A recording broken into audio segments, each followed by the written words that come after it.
Hi hello friends, welcome back to media talks. நான் உங்கள் மௌனிகா. இன்றைக்கி எபிசோட் நான் வந்து அடுத்த வீடியோவில் பேசுகிறேங்க. நேற்றுக்கு எபிசோட் நான் பேசணுன்ட்டு இருந்தேன், பட் வந்து கடைசி வரைக்குமே பேச முடியல. நேற்று நைட் வந்து லேட் ஆகிடுச்சு.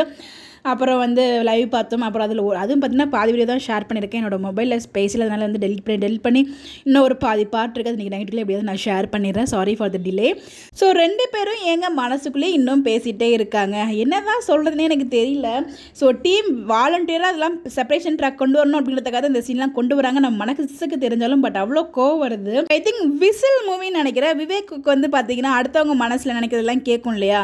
ஸோ அந்த மாதிரியாச்சும் ஒரு ட்ரீட்மெண்ட் பண்ணி 2 பேர் மனசில் இருக்கிறது கேட்க வச்சிடலாம் போல். அந்த மாதிரி இருக்கும் வந்துச்சுன்னா 2 பேரும் மனசுக்குள்ளே தான் பேசிக்கிறாங்க. என்ன பேசணும் நினைக்கிறது வெளில பேசுறதா அவங்களுக்கு தெரியும். விஜய் போகாதுன்னு மனசுக்குள்ளே சொல்கிறதோ, காவேரி இருக்க சொல்ல மாட்டீங்களான்னு மனசில் நினைக்கிறது, என்னங்க நினச்சிட்டு இருக்கீங்க டீம் அப்படிங்கிற மாதிரி தான் எனக்கு ஒரு ஃபீல் இருந்துச்சு.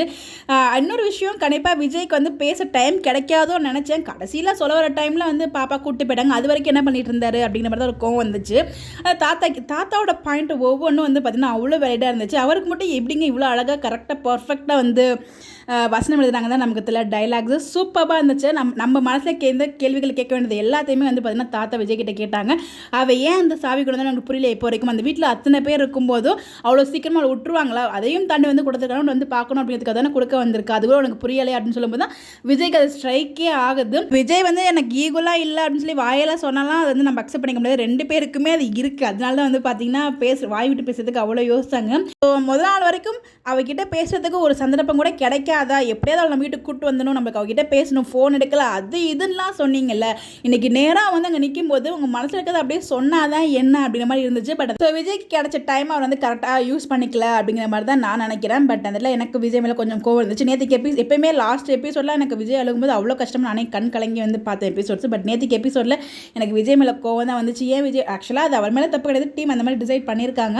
பட் அதுக்கான விளக்கம் என்னங்கிறது இன்னைக்கு காலையில் எபிசோடில் வந்து இன்னைக்கு எபிசோடில் சொல்லியிருக்காங்க. அதை நெக்ஸ்ட் வீடியோ நான் ஷேர் பண்ணேன். பட் எனிவேஸ் நேற்றுக்கு எபிசோட் போகும்போது எனக்கு அவ்வளோ கோவமாக தான் இருந்துச்சு அந்த விஜய் வந்து பண்ணது. காவேரியுமே வந்து பார்த்தீங்கன்னா மனசுக்குள்ள நினைக்கிறாங்க கூப்பிடுவேன், ஏன் அந்த வெளியில் பேசினா தான் என்ன 2 பேருக்குள்ளே நான் அவ்வளோ ஈகோ இருக்குது அப்படின்னு தான் எனக்கு ஒரு ஃபீல் இருந்துச்சு. பாட்டி கேட்ட கொஷின்ஸுமே நம்ம என்ன சொன்னோமோ அதான் அவங்களுமே கேட்டிருந்தாங்க. தப்பு 2 பேர் மேலேயும் தானே இருக்குது. அதையே வந்து உங்கள் வீட்டில் அண்டர்ஸ்டாண்ட் பண்ணாமல் என் பேரை மட்டும் ஃபுல்லாக தப்புன்னு சொல்கிறாங்க. நம்ம என்ன பாயிண்ட் சொன்னோமோ அதுதான் அவங்களும் அங்கே வந்து சொல்லியிருந்தாங்க. அது ரொம்பவே நல்லா இருந்துச்சு.